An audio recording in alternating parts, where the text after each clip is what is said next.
Hello student, welcome to back my YouTube channel amazing class. Student कैसे हैं आप लोग? आई होप सब मस्त होंगे, अच्छे होंगे और अपने बोर्ड एग्जाम की तैयारी आप अच्छे से कर होंगे। तो आपको पता है बाबू कि आपका बोर्ड एग्जाम बहुत ही करीब आ गया है, मात्र कुछ दिन बचे हैं। ठीक है, तो इसके लिए मैं आपके लिए केमिस्ट्री का सबसे इंपॉर्टेंट टॉपिक लेकर आया हूँ, जो कि आपको बोर्ड में 5 नंबर दिलाता है स्टूडेंट। ठीक है, उससे पहले आपको क्या होगा, आप थंबनेल देखकर समझ गए होंगे कि हमारा जो आज का जो टॉपिक है वो किस पर होने वाला है। ठीक है, तो हमारा जो मेन टॉपिक है वो होगा डी ब्लॉक के तत्वों का इलेक्ट्रॉनिक विन्यास स्टूडेंट। लेकिन क्या है कि उससे पहले मैं आपको एक छोटा सा कंसेप्ट बता रहा हूँ। अगर वो कंसेप्ट आपको पता नहीं होगा तो आप इलेक्ट्रॉनिक विन्यास नहीं कर सकते स्टूडेंट। ठीक है, तो देखिए जो पहले हम पढ़ने वाले वो संक्रमण तत्व होगा। ठीक है, संक्रमण तत्व स्टूडेंट क्या होता है? संक्रमण आप जानते हैं कि जो संक्रमण तत्व होता है स्टूडेंट, ठीक है, संक्रमण तत्व जो होता है बाबू, वो क्या होता है कि डी ब्लॉक के तत्वों को ही, ठीक है, ये डी ब्लॉक के जो तत्व होते हैं, ठीक है, इनको ही संक्रमण तत्व बोला जाता है। डी ब्लॉक के जो तत्व होते हैं इनको ही संक्रमण तत्व बोलते हैं और इसकी 4 श्रेणियां होती हैं। ठीक है, तो ऐसे अगर आपसे पूछेगा डी ब्लॉक के तत्व किसे कहते हैं, तो आप लिख सकते हैं डी ब्लॉक के तत्वों में कि ये एस और पी ब्लॉक के मध्य पाया जाता है, ये एक पुलिया का कार्य करता है। ठीक है, इनमें जो तत्वों की संख्या होती है 35 होती है स्टूडेंट। ठीक है, उससे पहले क्या होता है कि ये जो डी ब्लॉक के तत्व हैं उनमें 4 श्रेणियां होती हैं, आपको पता होगा। ठीक है, एक प्रथम श्रेणी होता है, द्वितीय श्रेणी होता है और तृतीय श्रेणी होता है, चौथा चतुर्थ श्रेणी होता है। ठीक है, तो ऐसे तो इंपॉर्टेंट है, जो हमारा इंपॉर्टेंट है जी, हम जो पाँच पढ़ने वाले हम पढ़ेंगे चारों। ठीक है, हम पढ़ेंगे दोस्तों चारों ही, लेकिन जो हमारा मेन टॉपिक है स्टूडेंट वो होगा 3D और 4D। ठीक है, इसी से बोर्ड में प्रश्न आते हैं। ठीक है, तो चलिए हम प्रश्नों को अपने शुरू करते हैं और हम देखते हैं कि 3D इलेक्ट्रॉनिक विन्यास कैसे हो सकता है। ठीक है, अगर आप क्लास 12 में बाबू तो इस वीडियो को आप अपने दोस्तों से शेयर कीजिए, ठीक है, ताकि उनको भी इस वीडियो का मौका मिल सके। ठीक है, तो चलिए हम बिना देरी के इस वीडियो को हम शुरू कर लेते हैं। ठीक है, हम देखते हैं कि वो इलेक्ट्रॉनिक विन्यास होता कैसे है। ठीक है, बहुत ही आसान से बताऊंगा, समझाऊंगा। ठीक है, आप लोग एकदम अच्छे समझ जाएंगे, मुझे पूरा गारंटी है। ठीक है, यानी कि 5 नंबर जो आपका है बाबू, ठीक है, आज पक्का करा के जाऊंगा, मेरी गारंटी है। ठीक है, 100% गारंटी लेता हूँ इस बात का। ठीक है, 100% गारंटी इस बात की लेता हूँ, 5%, ठीक है, कुछ नहीं कहा जा सकता। ठीक है, तो देखो जो हमारा टॉपिक है स्टूडेंट, आपने यहाँ से देखा होगा। ठीक है, यहाँ पर देखो जो 3D है। ठीक है, इनको जो 3D बाबू है उनको हम प्रथम संक्रमण श्रेणी बोलते हैं। ठीक है, इंपॉर्टेंट है, आप लोग देख लेंगे। ठीक है, सेम ऐसे ही करेंगे जैसे कि मैं वहाँ बताने वाला हूँ। ठीक है, आप लोग ऐसे ही करेंगे स्टूडेंट। ठीक है, यहाँ पर देखो कैसे कहा गया है। ठीक है, यहाँ पर देखो कहा गया आपसे कि वे तत्व जिनके अंतिम इलेक्ट्रॉन 3D कक्षक में प्रवेश करते हैं 3D के तत्व कहलाते हैं। आपको पता है। ठीक है, 3D जो तत्व होते हैं बाबू वो कहाँ करेंगे, आपको एक्चुअली पता होगा। ठीक है, एक्चुअली आप जानते होंगे कि जो 3D मतलब डी ब्लॉक के तत्व होते हैं वो किसमें पर वो डी ब्लॉक के उपकोष में ही प्रवेश करते हैं। आप परिभाषा सीख चुके हैं स्टूडेंट। ठीक है, लेकिन क्या होता है कि अब यहाँ जो 3D श्रेणी है इसमें जो तत्व अंतिम इलेक्ट्रॉन है वो 3D कक्षक में प्रवेश करेंगे तो 3D श्रेणी के प्रथम तत्व कहलाएंगे। ठीक है बाबू, तो देखो इसमें जो तत्वों की संख्या होती है बाबू कहाँ से होती है, वो 21 से लेकर, ठीक है, यहाँ स्टूडेंट देखो यहाँ आप देख सकते हैं कि 21 से लेकर 30 तक होती है। ठीक है, 30 तक होती है और जो इसके आगे हम वो लिखते हैं। ठीक है, आर्गन, यानी कि जो हमारा ए आर होता है स्टूडेंट। ठीक है, ए आर होता है, इसकी जो इसकी जो प्रमाण क्रमांक यानी जो वो होता है बाबू वो 18 होता है। ठीक है स्टूडेंट, ठीक है, इसके हिसाब से यही मेन है, आप इसको मत भूलिएगा। ठीक है, आप इसके मत भूलिएगा, पूरी गारंटी लेता हूँ कि इस जो श्रेणी है यानी कि प्रथम श्रेणी के तत्व हैं बाबू उनको इलेक्ट्रॉनिक विन्यास आपको चुटकी मारने वाला है। ठीक है, चलिए शुरू करते हैं, देखते हैं हम कैसे क्या होगा। ठीक है, सबसे पहले तो आप यहाँ पर जब ऐसे सेम लिख लेंगे। ठीक है, आप इसके तत्वों को सेम लिख लेंगे जो आप स्कैंडियम से लेकर कहाँ तक होता है, जिंक तक होता है इसका तत्व। ठीक है, आप देख सकते हैं। ठीक है, सेम ऐसे ही होता है स्टूडेंट। तो क्या करना आप लोगों को कि पहले आप ऐसे सेम ऐसे लिख लेंगे। ठीक है, आपने यहाँ लिखा। ठीक है, scandium, titanium, beryllium, chromium, manganese, iron, cobalt, nickel, copper, zinc. ऐसा इसलिए क्या होता है बाबू कि ऐसे करने में बहुत बड़ा हो सकता है। ठीक है, बहुत बड़ा हो सकता है और इसके जो इलेक्ट्रॉनिक विन्यास होता है बहुत ही ज़्यादा जरूरी नहीं है कि 3D 4S 2P 4P 4D 6 2S, ऐसा करने से काफ़ी बड़ा हो सकता है स्टूडेंट। लेकिन क्या करता है कि हमें यहाँ पर हम ट्रिक लगाते हैं, वो जो ट्रिक होता है वो सक्सेस भी होता है, जो शॉर्ट ट्रिक होता है इलेक्ट्रॉनिक विन्यास का ये पूरा फुल नंबर देता है। ठीक है स्टूडेंट, ऐसे हम करेंगे। ठीक है, यहाँ पर देखो तो लेकिन सबसे पहले देखो हम क्या लिखें, स्कैंडियम लिखेंगे। ठीक है, इस चीज़ का प्रमाण क्रमांक क्या होता है बाबू, वो होता है 21। ठीक है, उससे पहले मैं आपको ये बता दूँ इस ट्रिक को कैसे आपको याद रखना है, जो इस आपको ये श्रृंखला दिख रही है वो कैसे लर्न करना है। ठीक है, आप देखो यहाँ पर आपको एक ट्रिक दिख रहा होगा। ठीक है, जो आपको सामने लिखा है स्टूडेंट वो है कि देखो यहाँ पर लिखा है कि Sachin Tendulkar best cricketer man phaco निको जहीर। ठीक है, इंपॉर्टेंट है, देखो आप देख लीजिए यहाँ जो सचिन है। ठीक है, यानी कि सी एच से क्या होगा सचिन हो गया। ठीक है, उसके बाद TI से तेंदुलकर और बेस्ट यानी कि बेस्ट बाबू बेस्ट यानी कि सबसे अच्छा, और CR से क्रिकेटर हो गया और MN मैन हो गया और फी से फेको और CO से को यानी कि नको। ठीक है, अगर आप देखो केमिस्ट्री में आप को हमेशा CO ही लिखेंगे यानी कि वो जो को है इस CO से ये प्रदर्शित किया गया, ठीक है स्टूडेंट। उसके बाद निकेल को आपको नी, ठीक है। उसके बाद को फिर यहाँ को किया गया जहीर, ठीक है। आप यहाँ देख लो कि जो सचिन तेंदुलकर, आपको पता होगा जो सचिन तेंदुलकर है बहुत ही फेमस क्रिकेटर हैं, ठीक है, बहुत ही एल्डर क्रिकेटर है। वो किसी से कह रहे हैं Sachin Tendulkar best cricketer man, phaco निको जहीर। आपको पता होगा जो जहीर खान है बाबू, ठीक है, ये बहुत ही तेज गेंदबाज से थे, तो उनसे कहा जा रहा है इससे ट्रिक बनाया गया। तो आई होप इस ट्रिक आपको पसंद आया होगा, ठीक है, और आप समझ गए होंगे।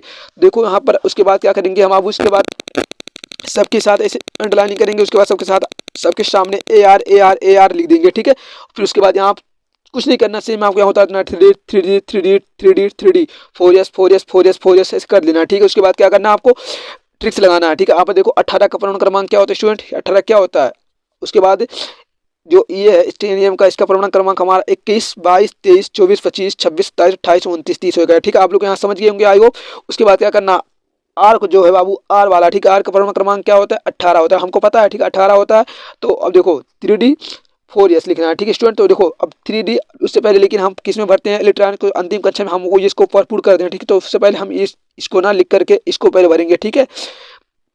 वो नहीं मैटर करता कि पहले ये आ रहा, तो इसमें हम मैटर ये इसमें आप पहले अगर भर देंगे तो ये गलत हो जाएगा, ठीक है, और नंबर आपका शेड्यूल नहीं आ पाएगा स्टूडेंट, ठीक है। तो लेकिन उससे पहले हम आर्गन छोड़कर हम इसमें भरते हैं जो इसका अंतिम इलेक्ट्रॉन है। आप जानते हैं कि इसमें भरपूर होता है कि 2 इलेक्ट्रॉन होता है, ठीक है। तो यहाँ 2 हो गया, 18 था, यहाँ 18 2 20 हो गया, और यहाँ 21 हो गया, यानी कि यहाँ जो इसका वो कक्षा तो सटिबुल हो गया, ठीक है, इनकी कक्षा भरपूर हो चुकी स्टूडेंट, ठीक है। अब देखो इसी प्रकार आपका 22 वाले में आर्गन था, यहाँ 3D है 2D है, यहाँ पे देखो, ठीक है। यहाँ देखो कि 4S में 2 भर दिए, 3D में 2 भर दिया, यानी कि 18 और 2 20 और 20 2 22। उसके बाद यहाँ देखो 18 और 2 20 और 20 और 3 23। आपको ध्यान यहाँ देना है, ठीक है स्टूडेंट, ये बहुत इंपॉर्टेंट है, ठीक है, ये बहुत बार पूछा गया है 24 और 29 वाला, ठीक है। मैं ऐसा क्यों कह रहा हूँ, क्योंकि दोनों अपने आप में उपवाद हैं, ठीक है। 24 में क्या होता है कि आपको डी में बाबू, डी में आप 4 इलेक्ट्रॉन नहीं रख सकते हैं, ठीक है। तो उससे पहले क्या होगा, डी इलेक्ट्रॉन में क्या होगा कि हम सबसे पहले डी में 5 कर सकते हैं और 4S में 1 कर देंगे, हमारा जो काम है बन जाएगा, ठीक है। यानी कि देखो 4S में हम 1 इलेक्ट्रॉन कर दिया और डी में 5 इलेक्ट्रॉन कर दिया। हमारा यहाँ देखो कि देखो 18 था, 18 1 19 19 5 24 है ना, मजेदार बात, ठीक है। उसके बाद 26 में देखो 18 2 20 20 6 26। उसके बाद यहाँ 27 में देख लो आर्गन इनकी कोबाल्ट में 18 2 20 20 27। उसके बाद 28 में देख लो 18 2 20 20 28। फिर यहाँ बात नहीं बनेगी हमारी, क्योंकि हम 3D को 9 नहीं लिख सकते हैं स्टूडेंट, ठीक है। तो यहाँ देखो कि हम यहाँ लिए हैं 1 लिख दिए, यहाँ 10 लिख दिया, ठीक है। तो यानी कि 18 1 19 19 10 क्या हो गया हमारा 29 हो गया, और यहाँ 18 2 20 और 20 10 30। ये इंपॉर्टेंट है। इस प्रकार आपने 3D के इलेक्ट्रॉनिक विन्यास देख लिया, ठीक है।